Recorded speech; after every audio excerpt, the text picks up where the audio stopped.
The accident happened on Route 7, 3 miles from the nearest exit. A deer darted across the highway at dusk, and I swerved to avoid it. My car spun twice before hitting the guardrail hard enough to deploy the airbags. I sat in the wreckage for maybe 30 seconds, checking myself for injuries. Nothing was broken, but my head throbbed where it had hit the side window. The airbag had left my face feeling burned. My hands were shaking so badly I could barely hold my phone. I called my sister Victoria first. She lived 20 minutes away. We weren't particularly close, but she was family, and I was hurt and scared and not thinking clearly enough to call anyone else. The call went to voicemail. I tried again. Voicemail. A text. Vic, I was in an accident on Route 7. Car's totaled. I'm hurt. Please come get me. The message showed as read within seconds. No response. I called again, and again. 6 calls in 10 minutes, each one going to voicemail. I could see she was reading my texts. The little read receipt mocked me under each increasingly desperate message. Please answer. I need help. Vic, please, I'm bleeding. Why aren't you answering? A state trooper eventually stopped and called me an ambulance.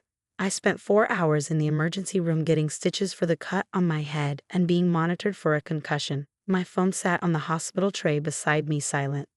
Victoria finally called back at 11 that night, 7 hours after my first call. Hey, sorry, I was at dinner with Marcus. Phone was on silent. What's up? I was in a car accident. I called you 17 times. Oh my God, are you okay? I have a concussion and 8 stitches in my head. I needed you to come get me. I needed help. Well, you're obviously fine now. Why are you being dramatic about it? You got to the hospital, right?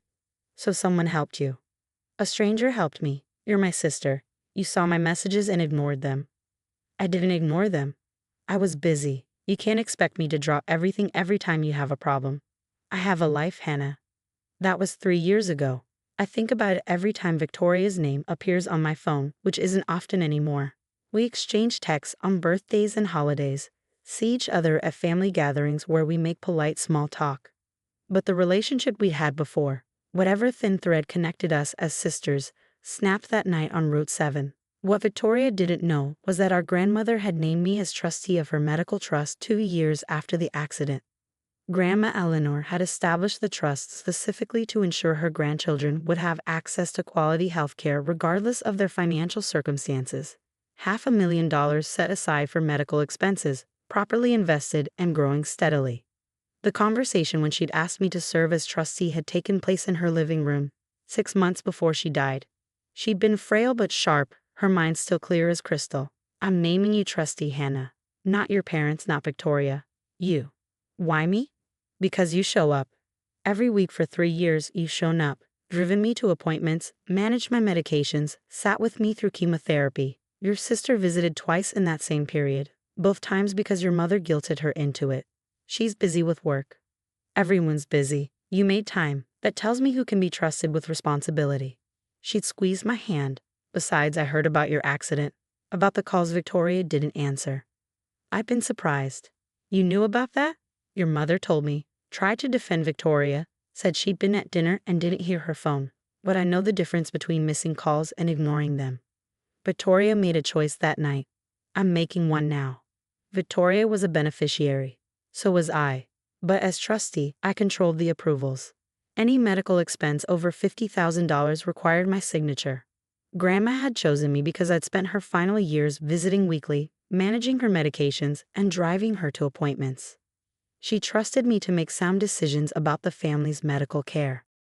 The trust administrator had explained it carefully when I took over the role. You have discretion here. You're not required to approve every request. But you should have good reasons for denial, medical necessity, appropriateness of treatment, those kinds of factors. I'd approved one claim so far, my cousin's appendectomy. Straightforward, necessary, no question. Victoria had never needed to use the trust. She was healthy, worked a corporate job with decent insurance, lived the kind of stable life that didn't involve car accidents or emergency rooms. Until now. My phone lit up on a Tuesday evening, Victoria's name. I almost didn't answer, then curiosity got the better of me. Hannah. Her voice was strained, higher pitched than normal. I need to talk to you about something important. Okay. I've been having some health issues, severe pain, complications. My doctor found a large ovarian cyst. It's complex, potentially dangerous. I need surgery to remove it. I'm sorry, that sounds serious. It is. The surgery is scheduled for next week. But there's a problem. My insurance has a high deductible I haven't met, and they're classifying this as partially elective because it's not an immediate emergency. I need access to Grandma's medical trust. I was quiet for a moment, letting the request settle. How much? The surgery is $85,000. Insurance will cover about $40,000. I need the trust to cover the remaining $45,000. That requires my approval. I know, that's why I'm calling. The hospital needs the signature by Thursday to keep my surgery slot. Can you sign the forms? They're sending them to your email tonight. I'll look at them. Hannah, I need this surgery. The cyst is growing. My doctor says waiting could lead to complications, even ovarian torsion. I could lose the ovary. I understand. I'll review the paperwork. Can't you just say yes now? I'm really stressed about this. I need to know it's handled. I need to see the medical documentation first. That's part of my responsibility as trustee. You're my sister. This should be automatic. The word sister hung in the air between us. I thought about Route 7, about 17 unanswered calls, about being told I was dramatic for needing help. I'll review the paperwork, I repeated. I'll let you know my decision. When? The hospital needs an answer by Thursday morning. Then I'll give them an answer by Thursday morning. Hannah, please, I'm scared. This is my health, my future fertility. I need you. I'll be in touch. I hung up before she could respond. The emails arrived 20 minutes later, surgical quotes, doctor's notes, insurance statements. I read through everything carefully. The medical necessity was clear. The cyst was 10 centimeters, complex in structure, causing significant pain and carrying real risks if left untreated. The surgery was appropriate, even urgent in a non-emergency kind of way. I could have signed the approval forms that night, could have emailed them back within the hour, giving Victoria the peace of mind she desperately needed. Instead, I marked the emails as unread and closed my laptop. Victoria called the next morning. I didn't answer. She called again that afternoon. I declined the call. A text arrived. Please call me back. The hospital is asking about the approval status. I read the message and didn't respond. That evening, my mother called. Hannah, Victoria tells me she's waiting on your signature for her surgery approval. Is there a problem? I'm reviewing the request. It requires careful consideration. Careful consideration? She's your sister and she needs surgery. What's there to consider? The trust terms require me to review all large requests thoroughly. I'm being responsible. She needs an answer by tomorrow morning. Then she'll have one by tomorrow morning. Why are you making this difficult? Just sign the forms. I'll handle it, Mom. More calls that night. Victoria, my mother, Victoria again. I let them all go to voicemail. Each notification lit up my screen, and each time I thought about my own phone lighting up on Route 7, showing 17 missed calls that Victoria had deliberately ignored. Thursday morning arrived. The surgery was scheduled for the following Tuesday. The hospital's deadline was 9 o'clock for the funding approval. At 8:30, Victoria called again. This time, I answered. Hannah, please. The hospital needs your answer in 30 minutes. I haven't slept. I don't understand why you're doing this. I was in a car accident 3 years ago, I said calmly. Do you remember? Silence. I called you 17 times. You saw every message. You read every text. You were at dinner with Marcus and didn't want to be bothered. That was years ago. That's not related to this. You told me I was being dramatic. You said I couldn't expect you to drop everything every time I had a problem. I apologized for that. No, you didn't. You said I was fine because someone else helped me. You never once acknowledged that you should have been the one to help. So this is revenge? You're going to deny my surgery out of spite? I'm not denying anything. I'm making you wait the way you made me wait. The way you ignored 17 calls while I sat bleeding in a wrecked car. That's cruel. This is my health, my body.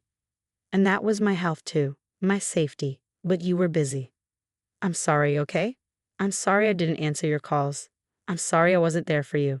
I should have been. Please, Hannah, please don't punish me for something that happened 3 years ago. I looked at my laptop. The approval forms already signed, already scanned, sitting in my email drafts folder. I'd signed them Tuesday night, right after reading the medical documentation. I planned to send them Wednesday morning, then thought better of it. The forms are signed, I said. I'm sending them now. What? I'm emailing them to the hospital. They'll have them within 5 minutes. Your surgery is approved. But you just said. I signed them 2 days ago. The approval was never in question. Your surgery is medically necessary, and the trust exists for exactly this purpose. Then why did you make me wait? Why did you let me panic? Because you needed to know what it felt like, to need someone and have them not answer, to watch your messages get read and ignored, to be scared and helpless while someone who's supposed to care about you is busy with other things. That's vindictive. That's educational. You spent 3 years thinking what you did to me was no big deal, that I was dramatic, that I should have just handled it on my own. Now you know what it feels like to be on the other side.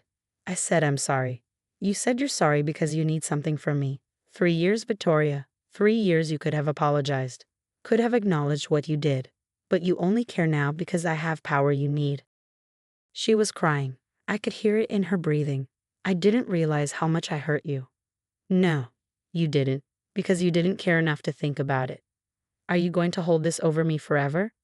Every time I need something from the trust, are you going to make me beg?